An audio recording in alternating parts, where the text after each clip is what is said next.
বিপিএলে দুর্বার রাজশাহীর বিদেশি ক্রিকেটারদের পারিশ্রমিক জটিলতা ও ঢাকার ক্লাব ক্রিকেটের নানা বিষয় নিয়ে আজ আলোচনায় বসবে বিসিবি। এই মুহূর্তে মিরপুরের শেরে বাংলা ক্রিকেট স্টেডিয়ামে আছেন আমার সহকর্মী মাহবুব রিমন। আরও খবর জানতে সরাসরি যাচ্ছি তার কাছে। রিমন,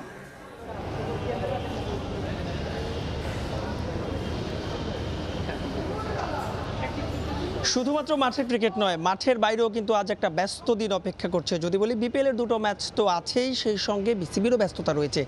প্রথমে একটু বিপিএলের ম্যাচগুলো নিয়ে বলতে চাই। প্রতিটা ম্যাচে কিন্তু আসলে ইকুয়েশনটা চেঞ্জ হয়ে যাচ্ছে, বিশেষ করে পয়েন্ট টেবিলের সাফল খুব একটা না হলেও যেই সেরা চারের যে লড়াই, সে লড়াই কিন্তু জমিয়ে তুলেছে দুর্বার রাজশাহী। যদিও অনেকেই মজার ছলে দুর্বল রাজশাহী বলেন, কারণ পেমেন্ট সহ নানা ইস্যুতে এই দলটা কিন্তু আলোচনা সমালোচনায় বিদ্ধ। আজ খুলনা এবং বরিশালের যে ম্যাচটা, এই ম্যাচটা কিন্তু খুলনার কাছে ভীষণ গুরুত্বপূর্ণ। কারণে জানেন যে তামিমের ফরচুন বরিশাল এবারে টুর্নামেন্টের অন্যতম বিগ বাজেটের দল, আসরের ডিফেন্ডিং চ্যাম্পিয়ন তারা, এবং যদি তাদেরকে এই টুর্নামেন্টের সেরা চারে জায়গা করে নিতে হয়, অর্থাৎ খুলনার কথা বলছি, বরিশাল আগেই তা নিশ্চিত করেছে, তাহলে কিন্তু এই ম্যাচটা তাদের জিততেই হবে। এমন নয় যে হারলে সমীকরণ থাকবে না, তবে সেই সমীকরণটা কঠিন হয়ে যাবে।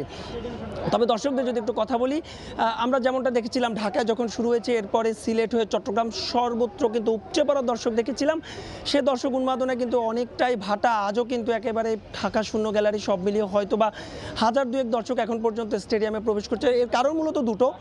প্রথমত আজকে কিন্তু পরের দ্বিতীয় যেই ম্যাচটা, অর্থাৎ রাজশাহী এবং সিলেট, জানেন যে সিলেট ইতিমধ্যে টুর্নামেন্ট থেকে বিদায় নিয়েছে, এবং যেহেতু আজকে সরকারি ছুটির দিন নয়, এ কারণেও কিন্তু দর্শকদের কিছুটা ভাটা পড়েছে। সেই সঙ্গে আমরা যদি রানের কথা বলি, চট্টগ্রাম সিলেটের তুলনায় কিংবা ঢাকার প্রথম পর্বের তুলনায় গতকাল কিন্তু আমরা তেমনটা রান দেখিনি। এবার একটু রাজশাহী ইস্যুতে বলতে চাই, গতকাল জানেন যে সারা দিনভর নাটকের পর বিসিবির বিপিএলের যে নিয়মকে বৃদ্ধাঙ্গুলি দেখিয়ে তারপর কিন্তু কোনো বিদেশি ক্রিকেটার ছাড়াই রাজশাহী খেলেছিল। গতকাল রাজশাহী অধিনায়ক তাসকিন বলেছিলেন যে তারা বিদেশি যে ক্রিকেটার রয়েছে সেই ক্রিকেটারকে আজকের ম্যাচে অন্তত তারা প্রত্যাশা করছেন। আমরা যতদূর জানতে পেরেছি, গতকালের যেই জটিলতা, সেই জটিলতার কিছুটা হলেও অবসান হয়েছে, অর্থাৎ সব ঠিক থাকলে হয়তোবা জয়। এই কারণে হয়তোবা বলছি, কারণ এই ইস্যুতে এখন পর্যন্ত আসলে কেউ সেভাবে মন্তব্য করতে চাননি। রাজশাহীর যে সমস্ত ক্রিকেটারদের সঙ্গে আমাদের কথা হয়েছে, তারাও আসলে সরাসরি নিজেদের নাম প্রকাশ করতে চাননি, এবং তারা বলছেন যে সুযোগ রয়েছে রাজশাহীর যে বিদেশি ক্রিকেটার, সেই বিদেশি ক্রিকেটারদের খেলার। তবে সেই বিদেশি ক্রিকেটারদের ছাড়াও রাজশাহী রংপুরের মতো দলকে গতকাল যে অবিশ্বাস্য ম্যাচে হারিয়েছে, সেই ম্যাচের অনুপ্রেরণা তো রাজশাহীর কাছে অন্যতম একটা অনুপ্রেরণা হয়ে থাকবে। এবং সিলেটের কথা বলছিলাম, সিলেট মোটে 2টো জয় নিয়েছে, প্রথম দল হিসেবে টুর্নামেন্ট থেকে বিদায় নিয়েছে। তাদের আসলে পাওয়ার কিছুই নেই, তারাও চাইবে মরণ কামড় দিতে এবং শেষটা রাঙাতে। এর বাইরে বলছিলাম যে আজকে আসলে একটা ব্যস্ত দিন থাকবে। জানেন যে বিসিবির যে গঠনতন্ত্র সংশোধন, এই সংশোধন ইস্যুতে যদিও সেটা প্রস্তাবনা ছিল, কিন্তু সেই প্রস্তাবনার ইস্যুতে কিন্তু ঢাকার যে ক্লাবগুলো ছিল তারা কিন্তু একজোট হয়ে তারা বলেছিল যে তারা ঢাকার এই বিসিবির অধীনে যে পর্যন্ত না গঠনতন্ত্র এই সংশোধনটা যদি বাতিল না হয়ে যায়, এই বিসিবির অধীনে তারা ঢাকার কোনো ঘরোয়া ক্রিকেট, সেটা প্রথম বিভাগ, দ্বিতীয় বিভাগ কিংবা যে প্রিমিয়ার লিগ শুরু হবে, ক্রিকেটারদের রুজি বলি যেটা মার্চে শুরু হওয়ার কথা, সেই প্রিমিয়ার লিগে অংশ নেবেন না।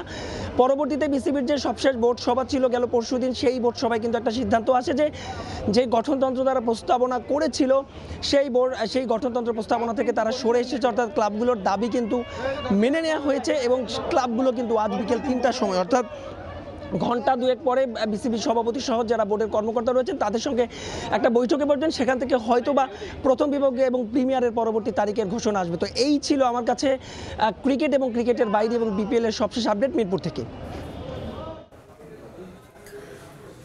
দুর্বার রাজশাহীর ফরেন ক্রিকেটারদের পারিশ্রমিক জটিলতা এবং ঢাকার ক্লাব ক্রিকেটের নানা বিষয় নিয়ে আলোচনায় আজ বসবে ক্রিকেট বোর্ড। সেখানে আছেন আমার সহকর্মী মাহবুব রিমন, সেখান থেকে সবশেষ খবর জানাচ্ছিলেন আমাদের।